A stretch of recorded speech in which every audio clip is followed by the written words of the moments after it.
മക്കളെ നമുക്ക് എന്തായാലും വരാൻ സാധ്യതയുള്ള ഒരു ചോദ്യമാണ് അർത്ഥവ്യത്യാസം വരാതെ ഒറ്റവാക്യമാക്കുക അല്ലെങ്കിൽ രണ്ട് വാക്യമാക്കുക.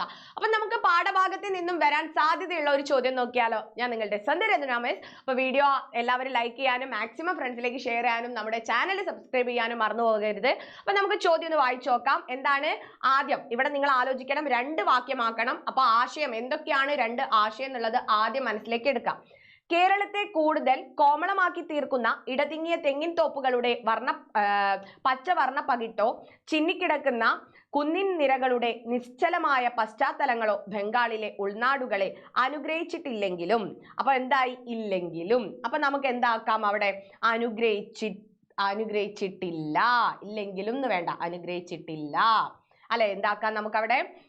കേരളത്തെ കൂടുതൽ കോമളമാക്കി തീർക്കുന്ന ഇടതിങ്ങിയ തെങ്ങിൻ തോപ്പുകളുടെ പച്ചവർണ്ണ പകിട്ടോ ചിന്നിക്കിടക്കുന്ന കുന്നിൻ ചരികളുടെ നിശ്ചലമായ പശ്ചാത്തലങ്ങളോ ബംഗാളിലെ ഉൾനാടുകളെ അനുഗ്രഹിച്ചിട്ടില്ല.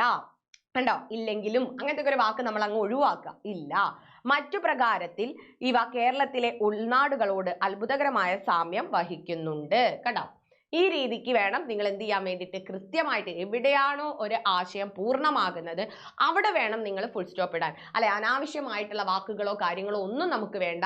കൃത്യമായിട്ട് ഒരു ആശയം നിങ്ങൾ എന്ത് ചെയ്യുക, അവിടെ എവിടെയാണോ ആശയം പൂർത്തീകരിക്കുന്നത് അത് കണ്ടെത്തി കൃത്യമായിട്ട് അതൊരു സെന്റൻസ് ആക്കി കഴിഞ്ഞാൽ തന്നെ നമുക്ക് എന്ത് ചെയ്യാൻ പറ്റും, ഇതിൽ നമുക്ക് മുഴുവൻ മാർക്കും സ്കോർ ചെയ്യാൻ പറ്റും. ഈ രീതിക്ക് വേണം നിങ്ങൾ എന്ത് ചെയ്യാൻ വേണ്ടിയിട്ട്, അർത്ഥവ്യത്യാസം കണ്ടെത്താൻ വേണ്ടിയിട്ട്. ഇതുപോലുള്ള ഒരുപാട് ക്വസ്റ്റ്യൻസ് നമുക്ക് ലൈവിൽ ഡിസ്കസ് ചെയ്യണം. അപ്പൊ എല്ലാവരും ലൈവിൽ ഉണ്ടായിരിക്കണം. നമുക്ക് ലൈവിൽ കാണാം. അതുവരെ ടാറ്റാ ബൈ.